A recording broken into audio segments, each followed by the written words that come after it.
should you take from your reunion selector? Let's find out on today's episode of A Random Bald Dude Tells You How to Play a Video Game on the Internet.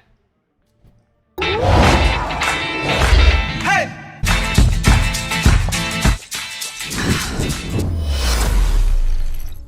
So I've been getting lots of questions over the last couple days about who I'm going to take with my 7-star reunion selector there, and who I think other people should take. And I think it comes down to a couple different factors, which we will discuss in a second here. But the first thing of note is, at the time of this recording, we have 13 days left. So this is a limited time thing, and you do kind of need to get on it if you've not made the choice already. That said, I do think there are things to think about when deciding who you get out of this one, because there are 6 different champions. Of course, we have Misty Knight, Hulk, Immortal, Man-Thing, Venom Pool, Punisher 2099, and Magneto House of X. And for me, I already opened up a few crystals, and I got Misty Knight, and I got Man-Thing, and I got Venom Pool. So I'm going to be choosing between Punisher 2099 and Magneto House of X, or taking an Awakening on one of those champions that I already pulled. So the main factors here for me about this reunion selector and who you choose are going to be, one, first thing, fun. If you really love Misty Knight, take Misty Knight and don't worry about it. Don't make a big deal of it. Just take the champion you want. If you really love Hulk, then take Hulk. Whatever, it doesn't matter. So the first most important thing I think of is if I'm giving advice for this, is going to be just fun. What's fun for you? Do that. Don't worry about the rest of it. The second thing I think you need to think about is, what is the purpose that you're going to be fulfilling with this champion? Are you going to be using this champion for battlegrounds? Are you going to be using this champion for questing? Is this a champion who you might take to rank 3 to get Valiant? What is the purpose of this champion? What are they going to do for you? How are they going to fit into your roster? And I think that for a lot of us who are at a high enough level to get this selector, because you have to do the Crucible, you had to be there every day for the calendar, and then something else, I don't know, remember where we got that. A lot of those people are going to be kind of towards the end game, and they are going to be selecting this for something like Battlegrounds or Alliance War or that kind of stuff. So I think those are the main factors that you need to take into account. And then the third factor is who you pulled already. Like I said, I pulled Misty, Man-Thing, and Venom Pool. And then who you pulled already, and would they benefit from being awakened more so than would it benefit you from picking up another champion? Some people like me are arena grinders too, so you could always say, hey, select the champion you don't have, one of the champions you don't have, that way you get another champion for using the arena. I think that's less and less of a concern, because if you're at a higher level doing arena still, you're pretty rare, you're a wonderful, beautiful snowflake anyways, and you're probably got enough champions for doing that kind of stuff for most grinds, so that's not going to be a big factor. What I am going to look at here is we're going to go over to Aunt May, and we're going to look at the awakened ability for all of these different champions, and just see what we think. So before we look at the awakened ability, the one thing I will put out there too is that I think you should go and see if you can find any kind of rank 3 footage on YouTube of people who've already taken these champions up and are playing them. And for that, in the description below, any information I've seen or any videos that I've seen for these champions, I will put in the description down below. And that way you can check out that stuff for yourself. I'm not going to show that in this video just because that would make it super duper long. But yeah, so that's definitely a deciding factor for who to take out of these crystals. But let's go and take a look at Aunt May and look at that and see who it is we might want to awaken from these crystals. I guess I will say, first of all, what my thoughts are on these champions in general to start with. Misty Knight, I think, can be a good attacker and can do some really big burst damage. I think she can be mildly obnoxious on defense because she can go unblockable, and honestly, people just don't fight against her very often, so they forget about her animations and forget that she puts a cold snap or does that kind of stuff.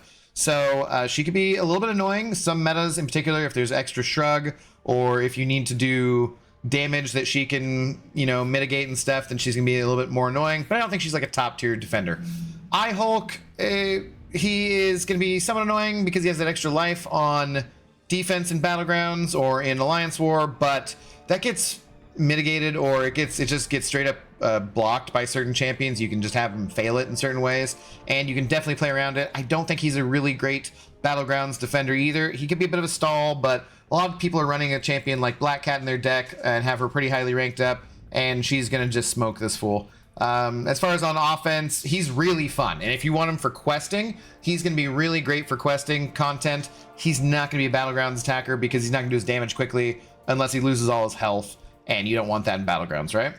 Man-Thing, I think, will be a very good defender in certain metas, but there's a ton of science champions out there who are really good. If it's like a meta where you have to crit or where you have to do dot damage, that kind of stuff, he's going to be very strong. I actually already took my Man-Thing to rank 3 because I just think it's really cool to have as big a Man-Thing as you can possibly have in this game. And I think that for the upcoming seasons, the crit me meta and that kind of stuff, he will be a pretty annoying defender. But he's got a lot of counters. Like I said, I've already seen by the time of filming this, we're doing season 21 in Battlegrounds, and he's just getting smoked by a lot of those science champions. He's going to suck in particular for this meta coming up right now because science champions are buffed up for this champion or for this meta in particular, so he's going to like extra suck. But like watching like Scorpion or Piggy or whomever, they just slaughter him. So Venom Pool, I don't think has any defensive threat or value at all. I think he's pretty fun on offense, and he's a bit of a ramp up champion, so I think he could do some things when questing too. And I'm not huge on him, but I know a lot of people do like him. He could be the way to go for like an awakening. I don't know. Punisher 2099 I think is one of the really good champions out of this. He has very good power control and can do some very good damage. He also can be a bit annoying on defense if he has an unblockable special because of a node or something like that. He's gonna be particularly annoying because his special attacks are very hard to dex and avoid. I was hoping would do a lot of block damage too with the block proficiency, not the block proficiency of block penetration stat for Battlegrounds. I've already faced him a couple times, and it really, on those specials, wasn't as bad as I was expecting. So he's gonna be, I think, a little less interesting of a defender than I had kind of hoped for, just because there are so many good cosmic champions. There's some metas like the science one right now or getting buffs where like cosmic champions are not gonna be that great, and you're not gonna have a ton of them in the deck, so he'll be a little bit better for that. In general though, I don't think he's gonna be quite as much of a defensive threat as I was hoping. But he still is going to be one of the most powerful champions that you can take from the Selector either way, and he really can do some good damage, really has some interesting utility and stuff, so definitely a thought there. And then White Magneto, House of X Magneto, he's very good against metal champions, of course. I always like the red one more, but some people love this guy. He can get prowess, he can do buffed up kind of things, and he's great to have on your questing team if Kabam ever does a rarity gate limited quest, like only 7 stars and that kind of stuff. He's probably the guy you want to take, because then you're going to have him on your team for those pre-fight abilities. The pre-fight abilities, I don't know if they get stronger with the 7-star than they do with the 6-star, but that could be another consideration too. So yeah, for me, it's probably going to be between the two of them. Let's go check out their awakened abilities and what that kind of stuff does. Oh, and I guess I should give Zoe a little bit of treat real quick, because she's being a good dog. Even though she's kind of up in my business, she's being relatively quiet, and she's licking her chops. Why don't you get down, good dog? Yes. Why don't you go to... Okay. Okay. Here, it's crunchy. Okay, now you stay there, and you just be quiet for the rest of this time, okay? Thank you. Appreciate it. All right, so over at Aunt May here, if we start with Misty Knight as we go in order, and we take a look at what her signature ability does, it gives her background investigation stuff, which means that for a science champion, Misty instantly purifies all debuffs, and her instant purification chance jumps to 100%. Pretty good for defense, pretty good for offense, honestly, if she's fighting a science champion. She's fighting against a skill. She gets a fury buff for each bleed debuff currently on her. That kind of sucks because you don't want to be bleeding in general, but it could be useful, I guess, in a meta where you get those. It doesn't sound very good. Mutant, the Mysteries of the X gene, elude mysteries, superb detective skills. Obviously, skill class not good against mutants. Tech, if the opponent has 2 or more armor buffs when Misty's special one connects, a special armor break is applied. That's okay. Cosmic, inflicted disorient buff, decreasing their block efficiency by 5% and defensibility actually by 10% for each unique buff on the opponent. That's useful in some scenarios, I guess, but they could fail some more buffs applying, but it's not huge. Mystic, inflict a suppression debuff, reducing opponent combat power rate for 10% of each bar of power on the opponent. Again, kind of nice, not huge. And then overall, Misty analyzes the opponent's class in order to gain a unique effect. For a short period to counter them when the fight starts, Misty takes 27 seconds to investigate the opponent. When the investigation is complete, Misty gains effect, lasting 18 seconds before starting her investigation. Her next one, I guess. So, yeah, this don't awaken Misty Knight. I mean, if you really love seeing silver stars, I guess you could, but this is one of those awaken abilities that does like little things for some things, but takes forever. She's gonna start at way, you know, you're gonna have her Sig 20. Just don't awaken Misty Knight. Don't do it. Like, we love you, Misty, but don't do that. That's not necessary. Not a part of her kit that's necessary for defense or offense. Hulk Immortal, the Green Door. He surges with gamma energy from the below place, gaining benefits while above certain thresholds of gamma radiation. 25% basic attacks have a 2 to 5% chance to inflict a stun debuff, lasting blah blah. Okay, you can't stun lock with that, really, so that's worthless.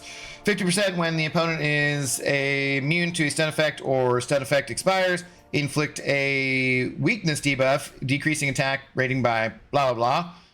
All right, again, that's kind of nice, but, well, it totally cancels out the previous ability, and whatever.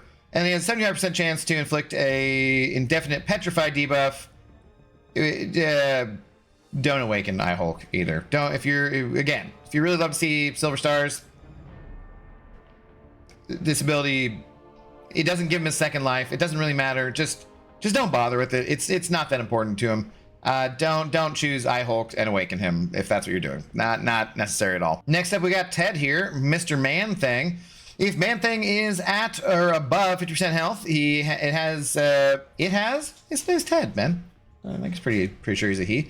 Anyways, he has a 100% chance to trigger a Fury buff, increasing his attack by 471 to 1130. Like, that's just, I mean, does that, I guess we're looking at, you know, it goes up if we change it to being a 7-star rank 3 or something. He gets a Fury buff that you only get when you're below 50% health, which, say if you're playing Battlegrounds, you don't want him below 50% health anyways. That's just courage. So you really don't want to be in a situation where this applies. And then if he's below 50% health, he also gets 100% chance to trigger a regen buff, which gives him like nothing health-wise. Up to, if he was max Sig as a 7-star rank 3, it gives him 4463 health. He's got 99,000 health. That's nothing. That's like 5% of his don't awaken Man-Thing either. Like, again, it would make him marginally better if you get hit a lot. Like, it's not a good awaken ability.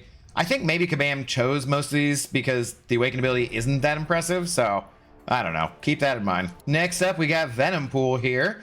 Signature ability, Don't Stop Evolving. Venom Pool begins each quest with 1 persistent charge. He can spend the pre-fight menu to select 1 blender buff as his favorite food for the next fight. The favorite food is more likely to be chosen random and gains 10 to 6% potency. Each time Venom Pool enters a fight, he gains his persistent charge back. So this one, I think, is actually a little bit more valuable of an awakened ability because it does, he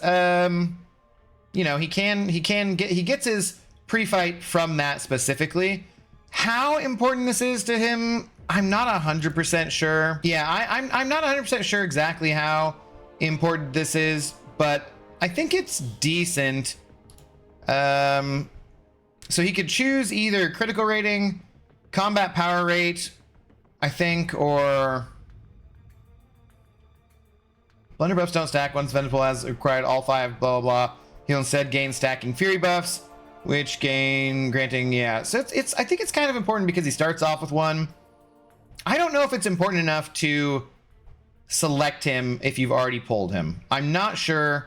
I want to see some videos with somebody with an awakened Venom Pool and see what they think about it. So if I see that before I post this video, I will put that down in the description. All right, then we got Punisher 2099. His signature ability is Retribution 2099. Last minute upgrade to Punisher's arsenal allows him to begin each fight with an additional 25% charge in his nanotech battery, and also gains a new nanotech automatic effect. When an opponent hits 3 bars of power, 40% of the battery is drained to drain 0.6 bars of power and inflict a power lock debuff for 3 seconds to 10 seconds, basically. That's a pretty big deal. Starting off with 25% more battery is a pretty big deal because all of his abilities are based around the battery.